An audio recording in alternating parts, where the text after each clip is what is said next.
a webinar. It's my first webinar, so I hope everything is working well, and it is, of course, it's a different thing to speak to an audience which you can see instead of speaking to an audience you can not see and not hear. But nevertheless, the title of my presentation is The Value Chain of Copper from Mining to Application.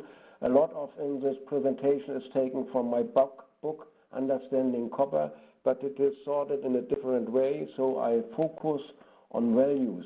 So values means revenues, costs, and connections between the parts of the value chain. So because we speak on value, we speak on money, and so I have to make first a legal notice that my price and cost data, which are here in this presentation, are only magnitudes and show the connections between the parts of the value chains, and they are historical and are only for illustrative purposes only. So there is no forecast on any cost and any prices.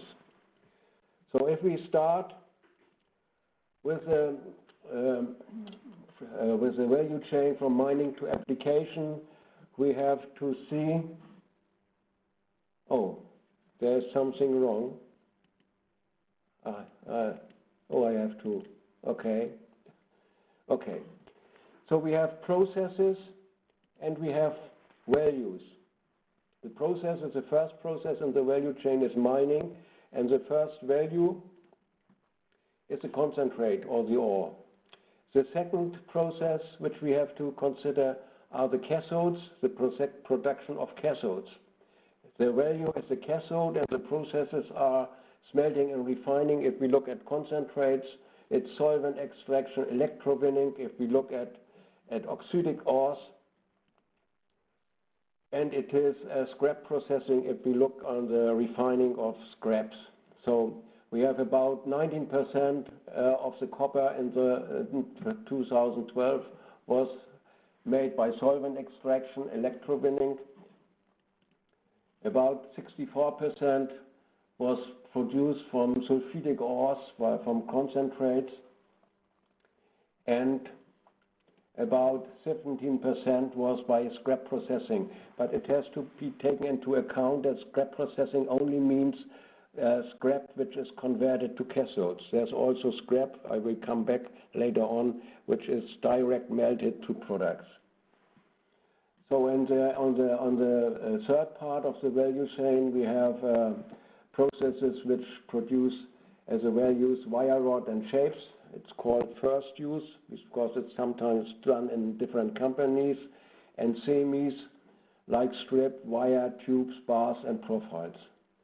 That is a way from mining to application. If we look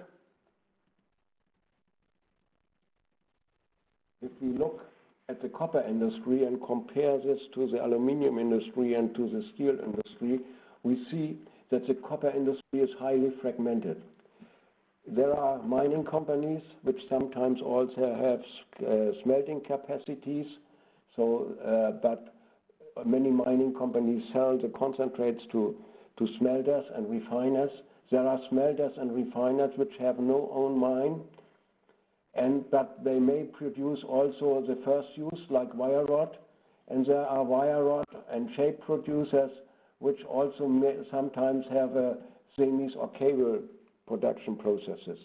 So, and the final products like semis or the cable producers, there is nearly no company which produces, a mining company which produces also semis or cables.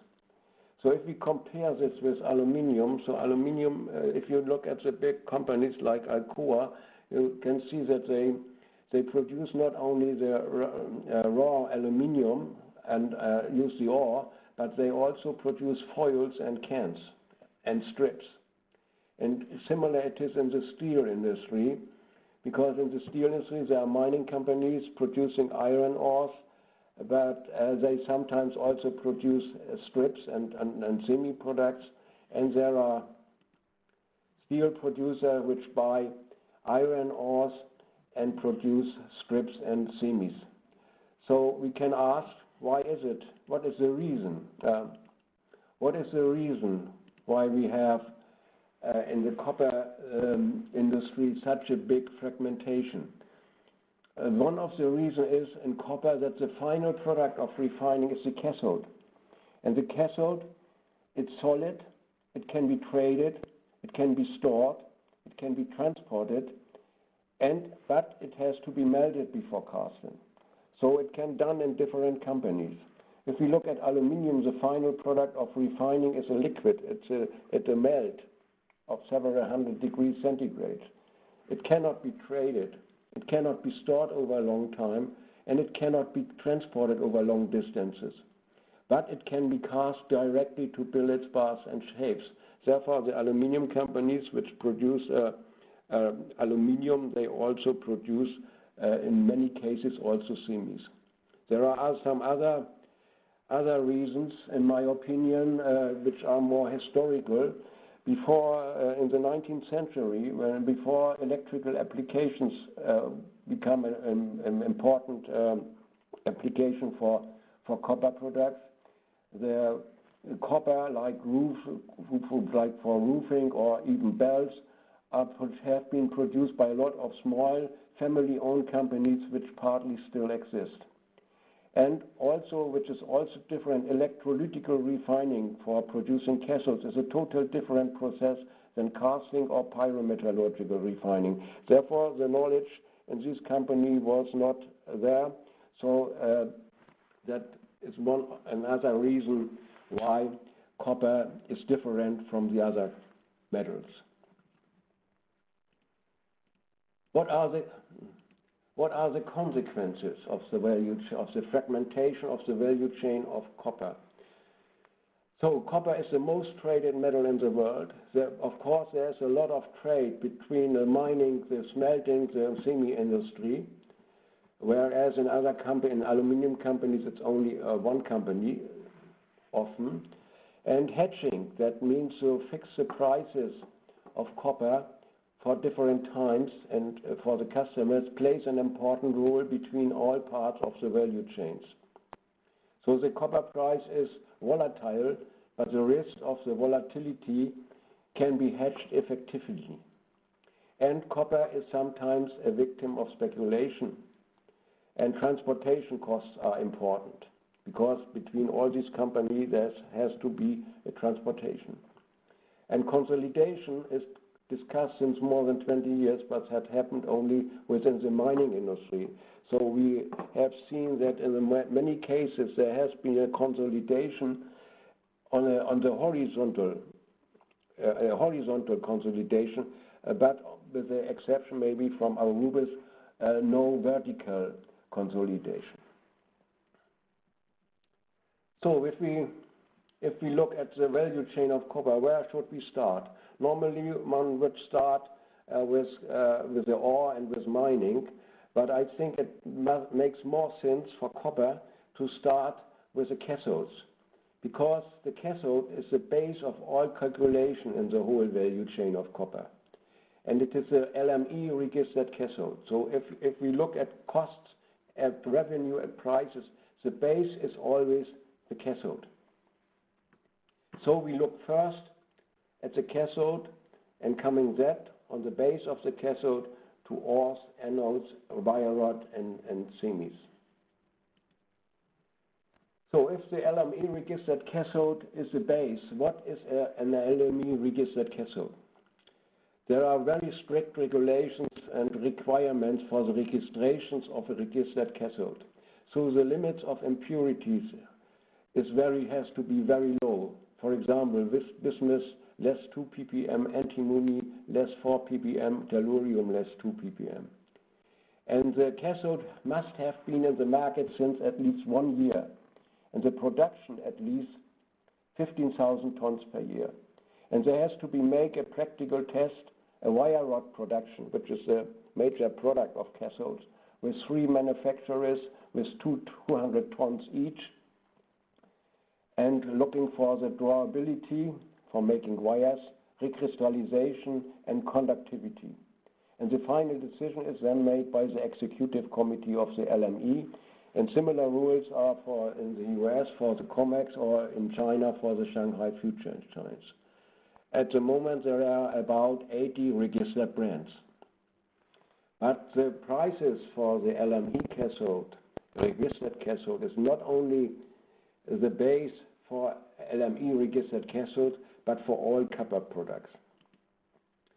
So if we look, for example, on raw material like scrap, concentrate, or residue, so the value is also always on the base on the LME price for registered cathodes. So if you look at the value is the LME price for the copper content of the raw material minus the processing charges, the penalties for impurities, and maybe some value of other metals, for example, if there's some gold or molybdenum in the concentrate, minus the losses. And if we look at the products, like the wire rod shapes, strip, tubes, bars, and wire, the value is also, the base is also the LME for the copper content in these products, the surcharges for producing from cathodes, wire or strip, the premiums which are financing, purchasing cost, and of course, if it is an alloy, the value of alloying metal. So everything which contains copper in the business, the base is always the LME registered cathodes for the calculation of prices and revenues. And the copper content of a material can be hedged. Although it is only the registered cathode, but also the copper content of a material can be hedged at the LME by buying and selling cathodes. And contracts can be made for future delivery for at least 25 tons. So if we look at the value chains, the most important thing is that everything concerning values is based on the LME registered cathodes, or for example in China on the Shanghai Future Exchange, which is similar. So after having understood this, I think we can start with the first part of the value chain, the primary production, the mining of sulfidic ores, which are, I will not go into the details of the production, just to show just milling and then and sorting. And at the end, it's a flotation, and you get an enrichment of the ore from, say, 0.3% to 25 to 30%. So the first products which the value are copper concentrates, which have about 20 to 35% copper content. And this can be traded, this can be transported to the smelter. What is the value of concentrates? It's the value for mining companies which have their own smelting and refining plants. It is the LME price for the copper content. It's the cathode premium, which covering financing and transporting to different regions in the world. And of course, minus the cost for smelting, own cost of smelting and refining, plus sales of some byproducts. For the value for mining companies without own smelting and refining plants is the LME price, again for the copper content. Then the treatment and refining charges, which have to be given to the smelter. Then the penalties for impurities, which have also to be paid to the smelter. And the losses, for example, if in the concentrate it is say that you have losses into the slag of 0.3% or 0.5% copper, then this is also not in the value. Plus paid value of other metals, for example, if there is some gold or some molybdenum in the concentrates in the high. Normally molybdenum will be separated before. So that is, you see here the value for the smelting and refining company is the TCRCs. We will come back on this later on. So the interesting thing is how are costs calculated in the mining industry. That is an interesting thing because it is a little bit curious, because For example, we have here an example from Codelco from the year 2008, which was published, and they had a total cost of expensive of 178 cents per pound copper content. Then they have to pay to the smelters on refining, then they sell concentrate 3.8. That is a mixture because Codelco also has their own smelting and refining facilities, but they have to sell some concentrates because their capacity is lower. Therefore, this is a relatively low value because they also produce by themselves. And what is very interesting, in the costs are also incorporated byproduct credit. For example, if there's some gold in it or some molybdenum in the concentrate, the value of the products like gold and molybdenum is deducted from the cost. So it is not in the revenue, but it is in the cost. And that means if you see in a yearly report and you see the costs have been decreased, that may be not only that the real costs have decreased, but maybe that the copper price, the gold price has increased, or that there is more gold in the concentrate. So you have to be very careful with such figures because the byproducts credit for a mining company are incorporated into the costs. Then they have net cost of 319.6 cents per pound. Then you have to deduct depreciation and amortization, minus 29.8, and non-operable costs like administrations and so on, and provisions 15. So the figure where many people discuss are direct costs and also cost C1. But they can also be negative because the byproducts credit is included in cost. So everybody has to look at that. The second possibility, if we look is to produce copper cathodes from solvent extraction electrowinning. The technology was invented in the 1960s and is now about 90% of cathode production. And it is used mainly for oxided ores, because no flotation, that means to separate the ore from the gangue, is possible for oxided ores, and suddenly oxided ores have got a value. In former times it was possible, but it was very expensive to recover the copper from oxided ores. And normally the production is cheaper than for sulfidic ores. And it's also interesting that there are some tailings and material which was without worth is now recovered by leaching and solvent extraction.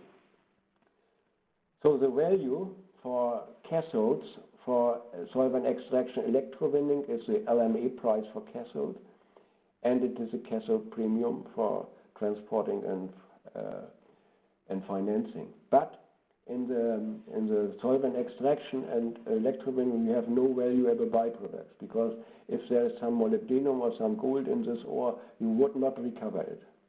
But normally the gold content and silver content is very low in oxided ores. But nevertheless, you have to take into account that with a sulfidic value, you get also money from byproducts, whereas for solvent extraction electrowinning, you only get the money for the copper. So if you look at sulfidic ores, then then cathodes are produced in a pyrometallurgical way, and by copper concentrate is smelted. Then it is copper matte. Then it is converting to blister copper anode casting, and at this last step, it is electro-refined. So we have not only copper from this process, but because we have a lot of silver, we have also iron in it, and the concentrate is contain here 25% to 30% iron and 25 to 35% sulfur. And we got also other byproducts. And if you look at the values, from 1,000 kilograms of concentrates, you get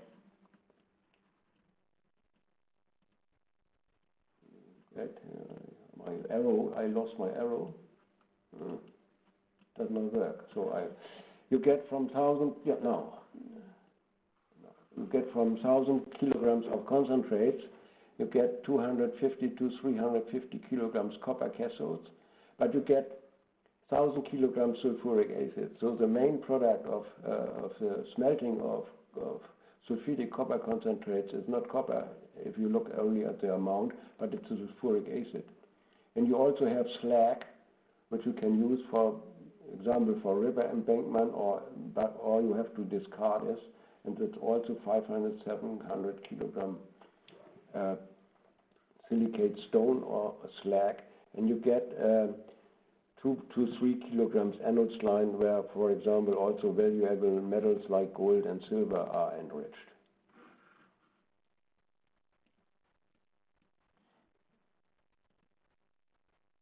What's that? I have no picture anymore.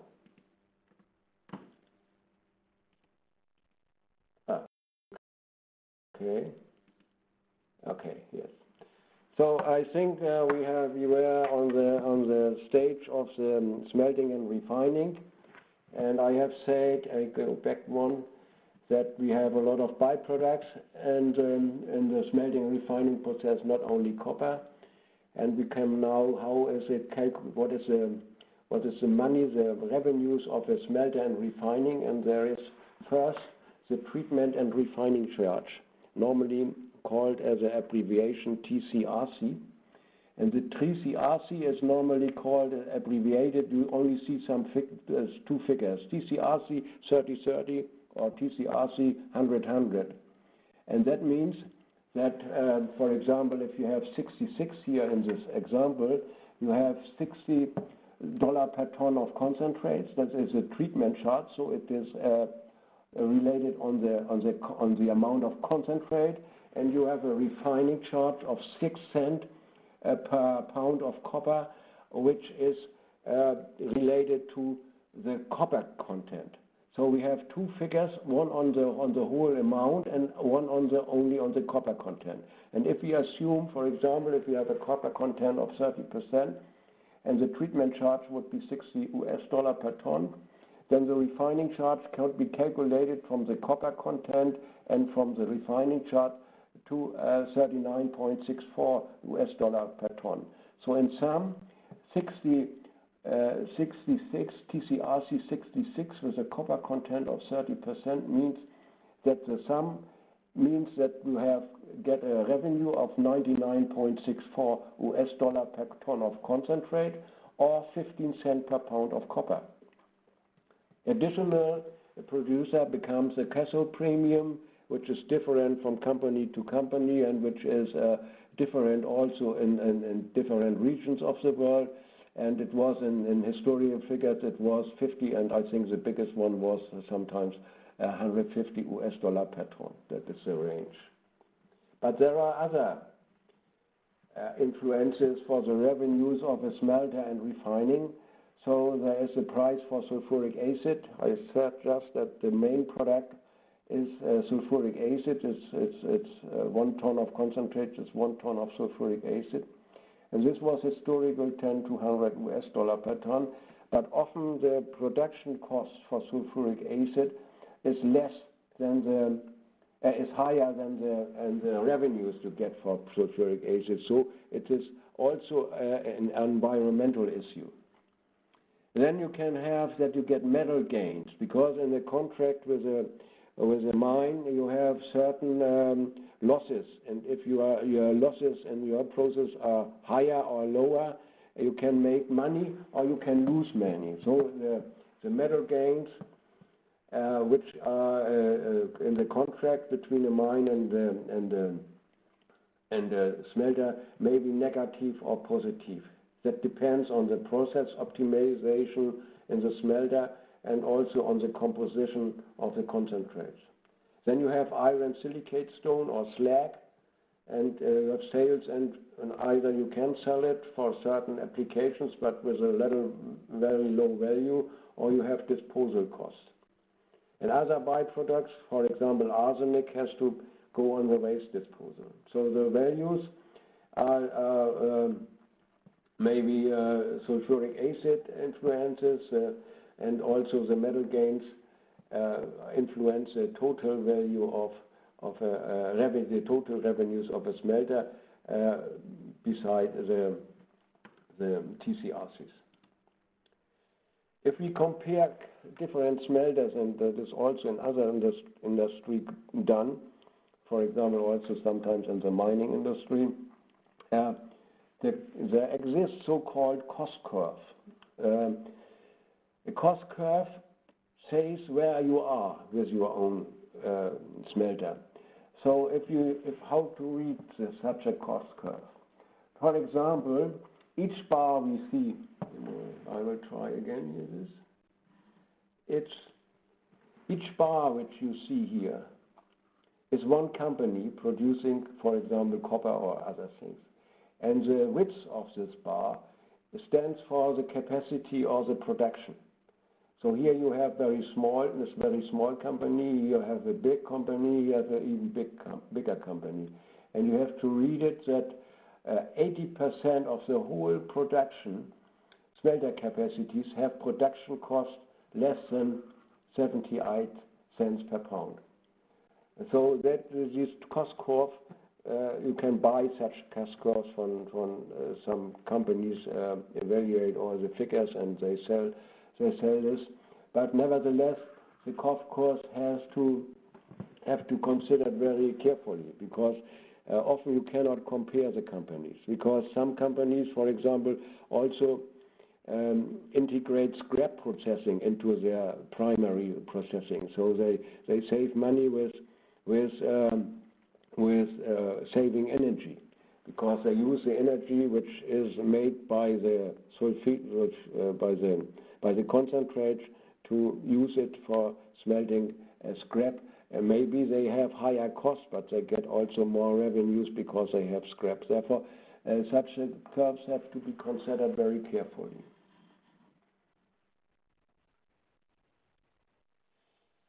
And another point is the yield. If we look at the yield of copper in the primary production, and if we look at that the ore has 100%, then we get in the flotation about 85 to 90% recovery. And in the smelting and refinery is about 97 to 98.5 is recovered in the smelting and refining. If you look at leaching, the recovery rate is normally lower. It is maybe 70 to 80%, but you have to compare. In former times the oxidic ores couldn't be processed or not processed in an economic way, so that is still a good value.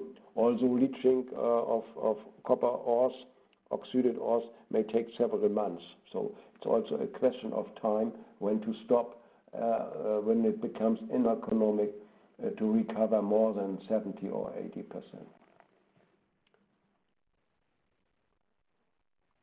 This is now a side step, because it is in the recycling. Recycling of copper is very important, because about nearly 100% of the copper which we use today will be recycled someday.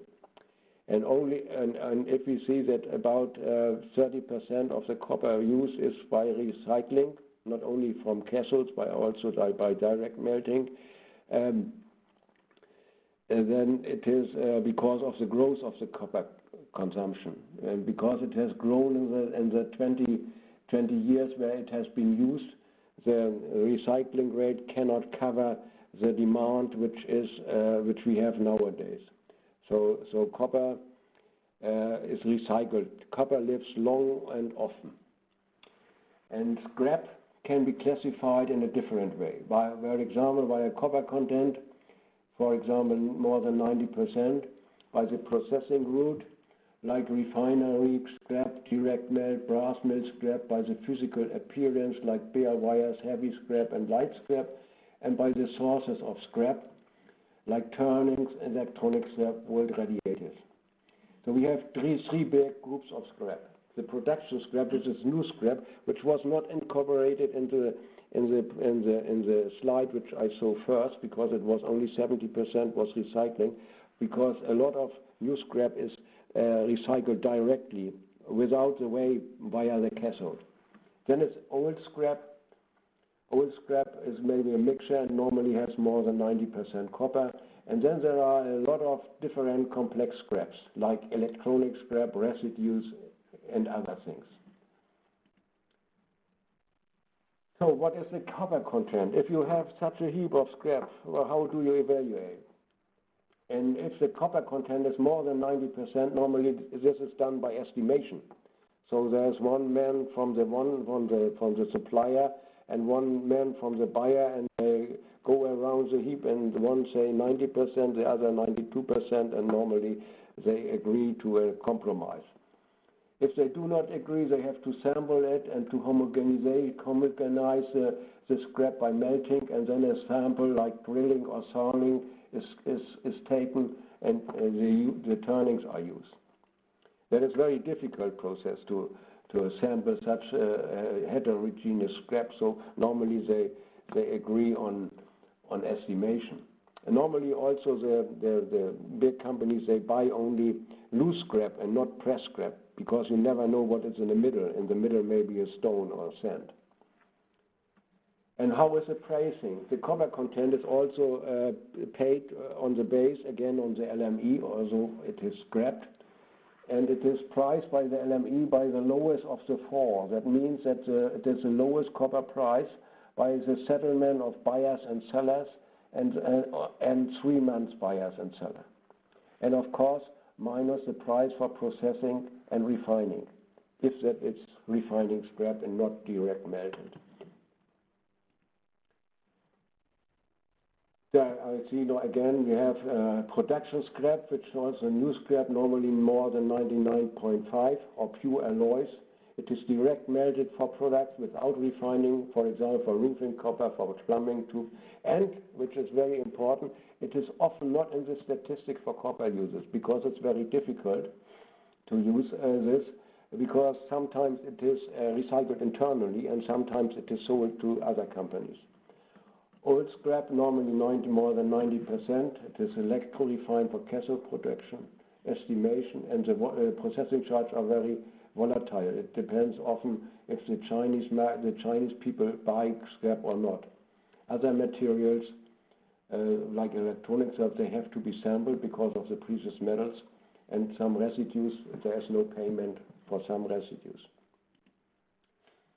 When we come now to the third part of the value chain, that are the copper products. Let's start with the most important copper product, that is wire rod. Wire rod accounts for more than 60% of the usage of the cathodes. So some people speak of wire rod also of a long cathode. The cathodes are produced by smelters and refiners. Some smelters and refiners are integrated and they produce also wire rod, but often not in the same capacity which they are refining. And there are special wire rod producers which buy cathodes. And what is very interesting for wire rod is that it is totally standardized. It is a commodity par excellence, because it is everything is 8 millimeter. It is ETP copper with 150 to 300 ppm oxygen, and the capacity of one big plant is about 100,000 to 300,000 tons per year. The surcharge in the last, say, 20 years was normally less than 300 euros per ton. And then they go, the wire rod goes to wire and cables. The wire rod is drawn, and there are cable companies or producers which make enameled wires, and they have here a high variety in products, whereas this is totally standardized. And the usage of one plant is much lower than the capacity of one plant for wire rod, so it's only 1,000 to 15,000 tons per hour. The price, I was not in this industry. I estimated it is more than 1,000 euros per ton plus LME copper. So, and if the pricing is often in the cable industry, it is often done, if I translate it verbally from the German word, it is a hollow price. That is a price of the cable without copper. And then the LME copper comes additional. And the other group of products are strips, tubes, and bars, and they use, whereas in wire rod mainly cathodes are used. For strips, tubes, and bars also new scrap is used for making shapes and then semis. And it is very different from the wire rod business because they have only 30% of the copper market, but a huge variety in geometries, alloys, and qualities. Whereas in wire rod you have only one product, 8 mm ETP copper. For the semi market you have with only 30% of the market, you have a huge variety in geometries, alloys, and quality. No standardization, more than 200 different alloys. And what is very important here, 50% scrap during processing, whereas in producing wires from wire rod and maybe you are only several percent. And the surcharge is very different. It depends because it's a big variety. It historical 500,000 US dollar per ton, and specialty may be much higher. And delivery times, because the processes are very complicated and you cannot store, you cannot sell from a store, but you have to produce on demand because the varieties are too big. So how is the pricing and the cost of the semi products? The pricing is a LME copper price plus premium for the cathodes. You use cathodes, and it's surcharge for making semis from cathodes or from direct mated scrap. Or the copper price, including financing and purchasing costs plus surcharge. Of course, this copper price is also based on LME, but there's a special quotation of some companies in different countries. Like in Germany, the DEL quotation or MK quotation, in Italy, Milano quotation, or United Kingdom, the CRMV. And the price of the copper product is often not in tons, but it's based on 100 kilos. Therefore, you have to be careful if you see a price. It's often not on tons, but on 100 kilos. And the pricing has to cover operational cost, financing cost, and cost for scrap. Financing costs are big for semis because the processing time is 3 to 8 weeks, and the stocks have a lot of stocks because a big variety of products for a huge number of applications. And also you have to finance the payment terms, and the payment terms is not only the surcharge where you earn money with, which you have to finance, but you also have to finance the metal value. And that is a big problem. For example, when the copper price increases from 2,000 to 10,000 tons at US dollar per ton, and you have a payment term of 30 days for a customer or for 10 days for a customer, then that means much more money than before. Because in the contract you have only days, but not money. So if you have a sharp increase or decrease of the price, you have a total different meaning of payment terms. Yes, scrap, I have mentioned it. It is very, very high. For example, for strip we have 30 to 60%. For tubes we have 25 to 35%. And if the strip is used, for example, by making connectors by stamping, you stamp out another 50%. And then you have additional 50% strip. So at the end, only 20% of the product of the strip is coming into the product, and that has to be financed. And that has also, for each company, has to be optimized. Here we can see again the financing cost for semis.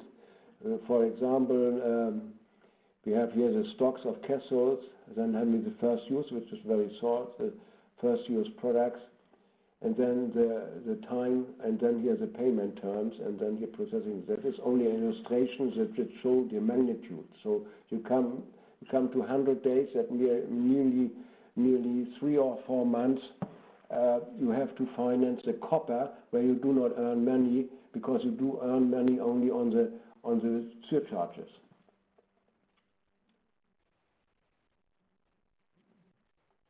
Yes, here we can see what are the revenues in the different industry. Assuming that is an old slide with 10,000 US dollar per ton of copper. If you say 10,000 US dollar copper, you get LME copper price. You have to deduct TCRCs, some metal deductions, transport costs to the smelter port, and so you have nearly the whole, you have nearly maybe from 10,000 US dollar, you have 9. And if we go to the next step, to smelting and refining, here you see it is very low compared to the revenues of a mining company. And if you go further, you have to have it a different magnitude. We have here only 1,000 US dollar, here we have 10,000 US dollar. So you see these surcharges of the wires and here a wire rod, and here of wires and commodities and semis, and you see the range of the products here. The commodities is much lower than for the mine. So if you see, you have only 1/10 of the revenues on the from the concentrate to the final product compared to the mining. Of course, mining costs a lot of money of investment that is much higher, for example, than producing semis. Yes, what is the future? I come to look at I would not say something about prices in the future, but what is the future? There are challenges. For example, if you look at the copper price to the aluminium price, and you see how it has developed. Not only, also the aluminium price has increased, but if you see at the ratio copper price to aluminium from 1 to about 5. So of course you have to look for substitution. For example, for roofing and plumbing, that has been done, there was substitution in the last year. But you also have not to compare only the metal. The picture here shows that you have to compare the system. So if we, for example, have a conductor for the same current and the same voltage, you see that it's much bigger because it's much more volume for aluminium than for copper. So you need more plastics and you need more insulation and so on. So if you compare aluminium with copper, you have to compare the system and not only the conductor. But there are challenges, but of course there are many more chances. So if we look, for example, on wire rod and the development of the use of wire rod worldwide, which is from IWCC figures, worldwide is Europe, Japan, US, China, it's not total worldwide. But you see from 2002 to 2012, it is 50% more. So, and in spite of the price increase, the wire rod production has increased by 50% in the last years. And I think there's a good future for copper in spite of the competition of aluminium, zinc and plastics, because copper is the metal of the sustainable development. Recycling is nearly 100%. Copper saves energy, and copper is needed in the generation and transformation and transportation and of renewable energy. So I think my last slide shows that the future for copper is bright, although you always have to fight about competition. I thank you for your attention, and I'm ready to answer some questions. If you want to have more details, the whole value chain of copper on 375 pages, you can see in my book or in special worksheet, Understanding Copper Technologies, Markets and Business. So in the absolutely last slide, because we have Christmas in 3 weeks, and I wish you a Merry Christmas and Happy New Year from Understanding Copper with this copper billet and this nice photo composition.